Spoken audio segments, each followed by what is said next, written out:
Hi, I'm Whole History Nerd, and welcome to another episode of the Lost Railways of Yorkshire.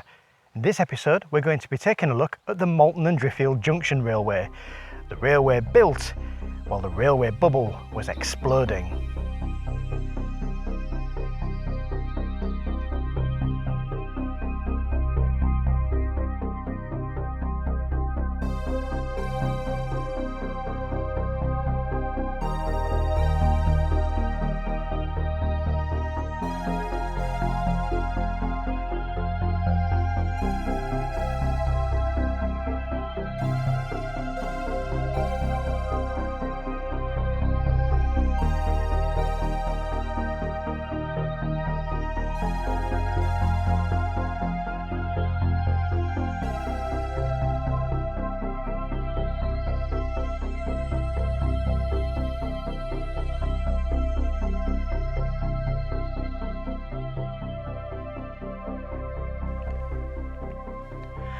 So before we look at the history of the Malton Driffield Junction Railway, we also need to look at the history of the railway bubble, because the two stories are intrinsically linked. We also need to look into railway mania, which is what caused the railway bubble. You see, in 1825, George Stephenson made his first railway line up in the northeast from a coal mine to a local city, so that it could be much more easy to ship the coal to the rest of the country and abroad. And in 1830, he expanded the idea and built the railway between Manchester and Liverpool, the first intercity railway line in Britain. And this is what really started the excitement, because it showed that people would pay to move freight and also pay to ride as passengers on a train pulled by a steam locomotive. And everybody wanted in on that action. It seemed like a highly profitable thing, but more than that, it was just exciting. You were linking parts of the country that had never been linked in such a way before. You were shrinking the distance between towns, reducing journeys that would take the better part of a day to a journey of just a couple of hours. And that wasn't nothing in those days. That was a huge thing, particularly in burgeoning industrial Britain, where there was so much stuff being made and so much stuff that needed to be shipped to the places where they were making it. And the railways were the answer to that. Canals had previously been the answer, but they were slow and they couldn't get everywhere. Particularly in hilly country, it was very, very difficult for canals. And then along comes the railway. And everybody wanted in on the action. Consortiums of local businessmen, landowners, industrialists, venture capitalists, they were all building their own railway lines. And in that period of time, this brief blip from the 1830s to 1850, the vast majority of what we now think of as the railway infrastructure of Great Britain was laid down. It was an astonishing time, but it couldn't last forever.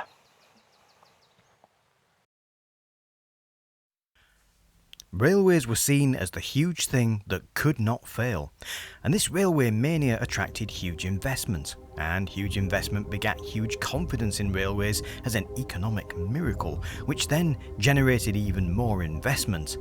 This is what economists usually refer to as a bubble. Regardless of the actual profitability or worth of the thing itself, the value detaches from reality and creates a bubble that keeps on driving interest in the thing that it surrounds. You remember the dot-com bubble around the turn of the millennium, where companies were selling the internet as the place for everyone to connect, where you'd be able to stream television over the internet or have video calls. But the internet infrastructure and the audience of people who were on the internet simply wasn't there yet. It would still take another decade before that technology got close to meeting the demands, and the audience would go to a level that would make it ultimately profitable. But confidence in the internet companies skyrocketed, and so did investment, until finally it was realised they couldn't deliver and the bubble burst. In the 1840s, the railway network was being built, but it wasn't yet at a level where it could connect the whole country and deliver on those promises. Very public figures like Isambard Kingdom Brunel and George Hudson were driving hard to create their own empires, certainly in Hudson's case using very dubious and illegal practices. When Hudson was discovered to have been involved up to his eyes in share fraud, dodgy overinflated land sales to his own companies, and propping up share dividends out of his own pocket, confidence in the railways slowed and stopped.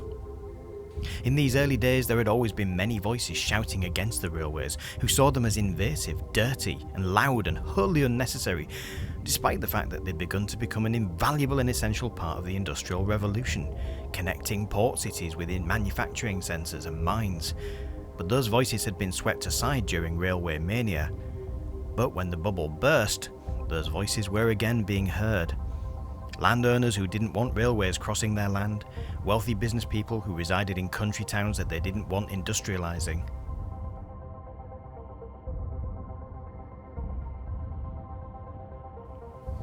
And it was against this backdrop of an exploding railway bubble that our story begins.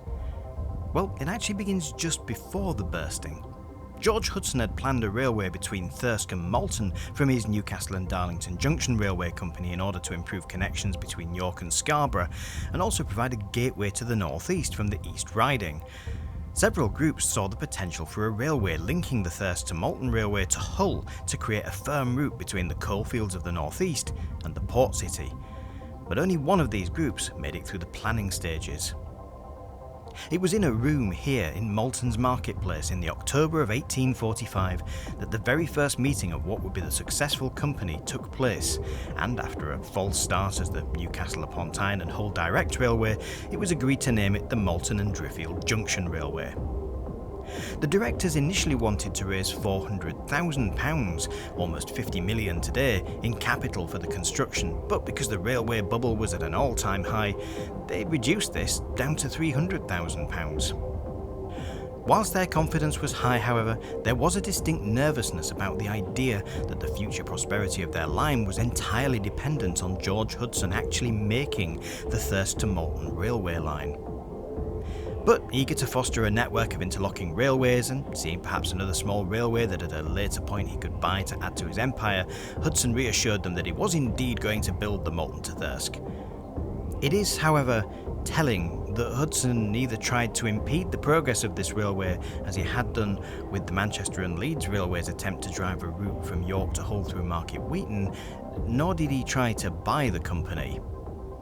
He no doubt saw this line as a small, unimportant route passing through hilly terrain, which probably isn't going to compete with his own flatter and easier route through to Hull. It's also notable that all he offered the small company was support and advice, but never money. Whatever the Railway King's faults, he was something of a visionary, and perhaps the fact that he never really took the Malton and Driffield Railway seriously as a threat or an investment speaks volumes as to the optimism of its founders. Nonetheless, the Act authorising the construction of the line passed through Parliament in June 1846. The biggest challenge for the line would be passing over the Yorkshire Wolds. The Wolds are a chalky upland that run through the western part of the East Riding from just north of the Humber to most of the way up to the North Yorkshire moors. They're notoriously difficult to cross with railways, as early steam engines really didn't have the power or traction to tackle steep hills.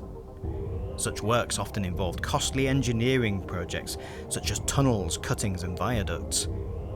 Finding routes through the Wolds without such works is tough.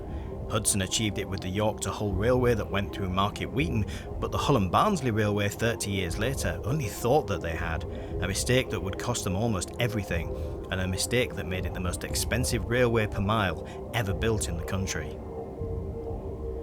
With regards to the Malton and Driffield, however, there were some problems with the line's initial surveys, especially regarding problems that came to light during the construction of Burdale Tunnel, of which more later.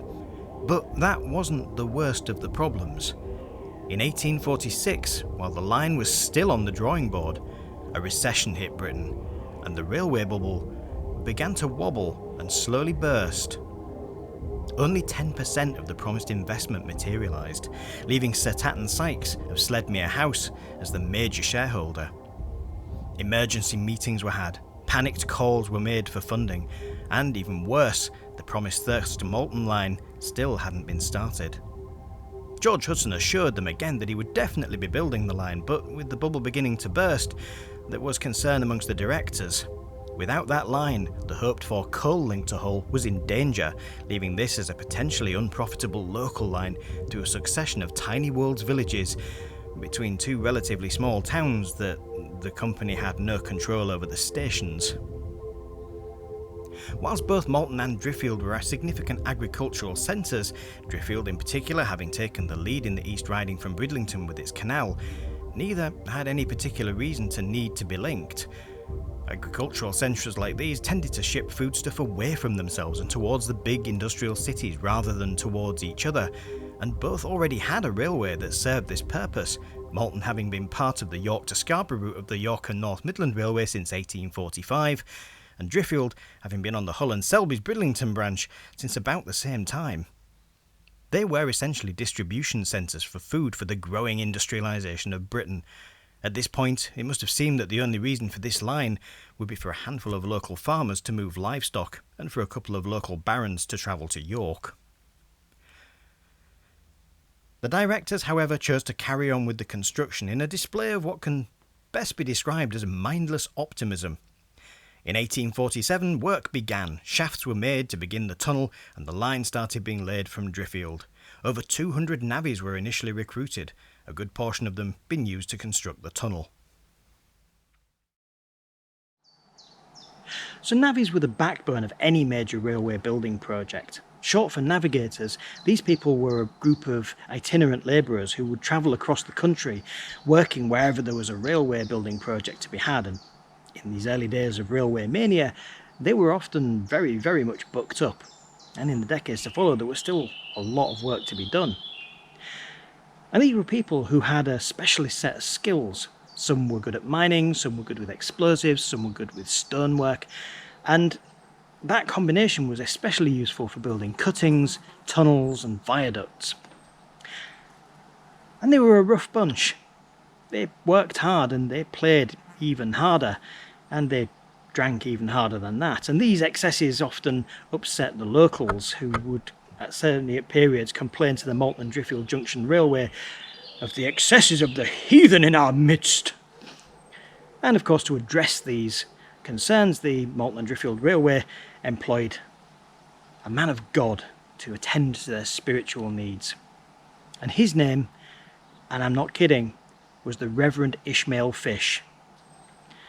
It sounds like something out of a Dickens book, and Charles Dickens' younger brother was one of the on-site engineers for the line, so it makes you wonder where Charles got his influences from. Anyway, Ishmael Fish did indeed look after the spiritual concerns of the flock, and I'm sure it made things so much easier for the locals when they next saw groups of navvies drunkenly fighting each other. But I think we have to cut them a little bit of slack, because frankly, the life of a navvy was brutal. The work hours were insanely long, and the chances were that some of them wouldn't come home from a day's work with all of their fingers intact, or indeed all of their limbs, and sometimes their lives. Even on a short line like this, there was at least one fatality during the construction amongst the navvies, and another man who lost a leg. So, yeah, they played hard, but bearing in mind what they were doing, they could maybe be allowed to let loose a little bit. While construction of the line had progressed, the influx of money had almost stopped. Despite several more attempts to raise money, the company's finances grew thinner and thinner throughout 1847, until finally they were pretty much running on fumes. The supervising engineer, Alfred Dickens, brother of the famous author Charles Dickens, had to contend with numerous requests from the directors to save money on various parts of the line. In September, all work was slowed to a grind on the tunnel. The western end towards Malton would be left, and only £8,000 of work a month would be allowed to continue. But by November, this too halted, and all progress stopped. Dickens and the chief engineer John Birkinshaw both protested, saying that flooding would cause irreparable damage to the work that they'd done, and work must continue to avoid these problems. The directors listened, but at this point things were so bad that they had to borrow the money just to keep the pumps on. They approached George Hudson for a loan of £5,000, but instead they got his advice. "Stop working on the tunnel," he said. By 1848, the company was reduced to writing begging letters to its shareholders to continue to subscribe, but by now, the railway bubble had truly burst. It had become clear that all of the optimistic predictions about railway traffic had been hugely overstated, and like the internet and the dot-com bubble, while the railway's infrastructure would, over the coming decades, meet and even exceed those early optimistic predictions, in the here and now of the late 1840s, in the middle of a recession, the view was grim, and the results so far nowhere near the promises. Later in the year, one of the directors, Lord Carlisle, had a meeting with George Hudson, and concerns were again raised at the lack of progress on the Thirsk to Malton line. The minutes of that meeting see a number of attempts to get promises from Hudson about the line, and a lot of smooth talking and misdirection from Hudson. Hardly surprising, the man was a professional politician after all. The directors must have been convinced as they went away seemingly satisfied, but in reality, Hudson himself was on the verge of a mighty fall. The media, his thwarted competitors, and disgruntled ex-shareholders were starting to shine light on his enormous fraudulent practices, and by 1849 he was forced to resign from all of his railway companies in a cloud of shame. The Malton Driffield Junction Railway had no allies left. The end seemed nigh. The line was on the edge of bankruptcy and it was barely even started. With Hudson's removal from the picture and mounting fines from their part in Hudson's schemes, his old company abandoned the Thirsk and Malton line altogether. In 1848, the company tried everything in its power to reduce the cost of building the line. They took the decision to change the entire length of the track from double track to single track while they were halfway through building the tunnel, which explains why at the tunnel's southern portal it's got an entranceway for 2 tracks, but here at the northern portal we've only got an entranceway for 1. The tunnel itself was also stopped. All work on it stopped apart from a vague skeleton crew to power the pumps so that the works didn't flood too much. The company decided that a policy of honesty was the best way going forward and decided to revise all of its estimates for income on the line to be more realistic, which must have seemed like a gloomy take after the heady optimism of the railway mania years, but it had to be done. The effect of all of this, particularly stopping work on the tunnel, was to reduce the navvy population from 400 to just 6. And naturally, this created big problems across this whole area where all the navvies were encamped, and they went on the rampage. And the Yorkshire Gazette in 1849 actually ran a story about these desperadoes, having been turned loose on the world, commenced killing game and whatever else came in their way. At one point, about 50 navvies armed with guns and cudgels stormed a farmer's rabbit warren. When the farmer came out to try and stop them, ended up getting beaten almost to death for his troubles. Finally, in 1850, shareholders started to answer their calls, and the cash, albeit slowly, began to flow once more. But the company now faced 2 problems. The loss of the Malton and Thirsk line was a huge blow, and it was becoming very apparent that they wouldn't be able to complete the line in the 5 years laid down in the 1846 Act, and they had to apply to Parliament to extend it. The extension was granted in 1851, which gave them another 3 years to get the line finished. They also took this opportunity to revise the course of the line to further cut costs, taking sharper bends and using steeper gradients. They'd given up by now on the notion that this would ever be a main line, and speed was no longer the driving necessity. They just wanted the line finished and making money. Any money. The fact that the Thirsk and Malton Railway still hadn't even been begun at this point in 1851 was a source of great consternation for the Malton and Driffield, and at one point they genuinely considered building it themselves, which, given their precarious financial situation, the fact that they'd nearly gone bankrupt several times over the previous few years, elevates their previous mindless optimism to a whole new, slightly mad level. Luckily for them, a lot of local businesses and industries that would have been along the Thirsk and Malton line actually took the York, Newcastle and Berwick Railway to court and forced them to actually make good on their promise and start building it. This must have been a huge sigh of relief for the Malton and Driffield Railway because A, they didn't have to bankrupt themselves by building another railway line, and B, they were having some problems with the construction of this one, here at Burdale Tunnel. You see, the initial surveys had said that the tunnel was going to go through dry chalk, but in the event, it actually turned out not only to be 2/3 of it through shale, which is a much worse material to dig through, but it was wet, really wet. Now, with regards to the water problem, you can kind of see the problem even today, because this is the track bed. And you can see that even now, it's actually a stream bed, and there's water constantly trickling down the side there. And this creates a bit of a problem, because that's how much water there is after 2.5 weeks of some of the hottest, driest weather we've had in this country for a long, long time. Can you imagine what that's like after a thunderstorm, or after weeks and weeks of torrential rain? Well, it turns out that inside the tunnel, the water can get up to 12 feet deep in places. And I don't know about you, but the idea of 12 feet of water in a pitch black tunnel that you know has collapsed in 2 separate places terrifies me. And that's why I'm never going to go in there. However, I do know a man who has. He was much more intrepid and explory than me, and that's Martin Zero, one of my all-time YouTube heroes and the inspiration for this channel just in general. And he actually came over to the right side of the Pennines for once to do a video inside this tunnel. I'll link that up in the corner here, so if you want to click on that and watch it and see what's inside here, please go ahead and be my guest. It's absolutely fascinating. And one of the things that is really terrifying is when you get to the first blockage where the collapse has happened, and you actually see the brickwork has sheared away, the brick skin has just fallen away from the rock face. Absolutely mind-blowing and terrifying, and I certainly would not have wanted to be in there. So he's a braver man than I am. Go and check him out.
The line finally opened in 1853, but it was nothing like as grand as was imagined 8 years previously in that meeting in Malton.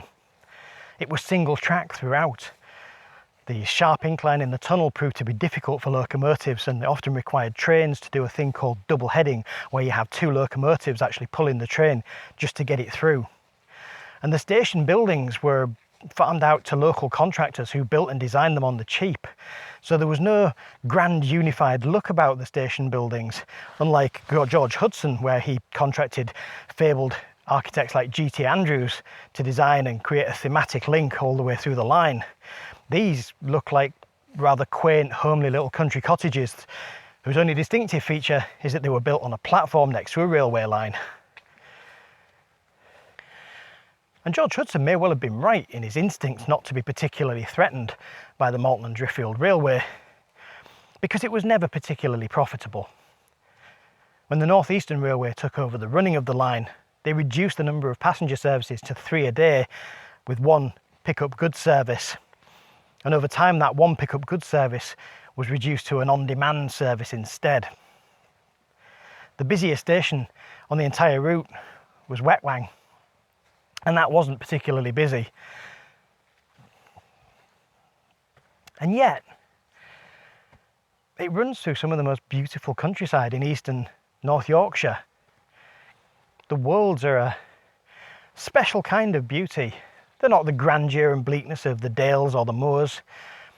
They're just rolling green hills covered in fields.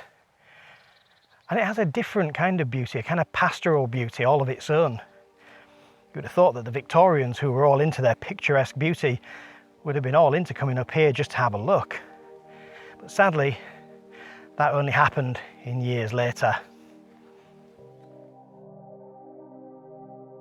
Here, near the summit of the line at Wharram, it runs past the old village of Wharram Percy, sometimes called a lost village, which it isn't because we've always known where it was, or an abandoned village, which is much closer to the truth because it was actually abandoned. Lots of fascinating research into medieval village life has been done here, including the discovery that the pond was constructed as a mill pond to drive a water mill. But I'm not going to go into too much detail on Wharram Percy because at some point in the future I will do an episode on the place. But it is a wonderful place to go and enjoy the silence. It certainly wouldn't have been silent here 170 years ago, however. The camps of the navvies building the tunnel would likely have covered much of the landscape around the tunnel itself, and, was already mentioned, navvies like to drink hard in between, and often during, work shifts. But one thing that did make the line a little busier in the 20th century was quarrying. Several quarries opened, one just south of the Burdale Tunnel, and here just south of Wharram, where the concrete silo can still be seen darkly peering above the trees near Wharram Percy. These quarries produce chalk and limestone, and although it's heavily overgrown, Wharram Quarry still has a lot of early 20th century buildings left intact, including a series of kilns built into the side of the cliff, and a toppled chimney, not to mention the aforementioned concrete silo. These quarries accounted for much of the line's business for decades in the early 20th century.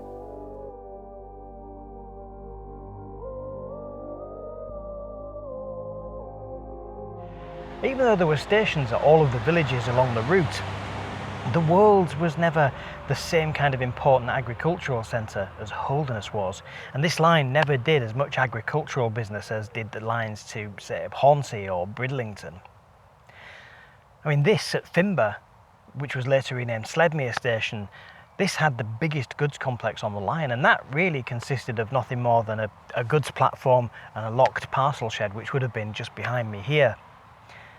And these days, there's absolutely nothing left of any of them. The station building, which would have been behind the camera, the goods section, which would have been here. All that's left are a few hillocks, which presumably might cover some of the bases of the buildings or the platforms, but they've long since been grassed over, so nothing's really visible. All this area is, nowadays, is a picnic area with a cafe and a car park. It's very popular amongst bikers. Honestly, if you were sitting here having a coffee and a slice of cake, you'd never imagine that there was a whole railway station here.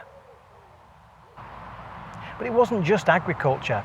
This line never did particularly well with passenger numbers either. There were a few spikes here and there, for instance, when holiday specials would come through, or in the Second World War when the trains on the line were used to transport troops, but it was always, at best, moribund.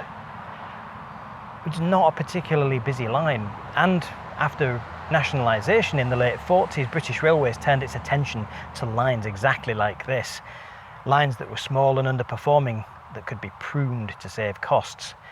And this was long before Beeching and his report, so bizarrely it seems almost cheery to be talking about a line that died a natural death rather than one that was hacked to bits by Beeching's report. But this always was a line that was waiting for the night, and in 1955 it came, undernourished in its birth, underperforming during its life. The final trains ran on it in 1955, except that in the harsh winter of 1957-58, it was reopened again for some special trains because the trains were the only way to get people to and from some of the villages because the roads had been completely snowed over. However, in 1958, the final curtain call was made, and this line was closed. The rails were pulled up and sold for scrap, and that was it. The little line that dared to dream too big, that should probably have never been in the first place, had finally come to an end. Or had it?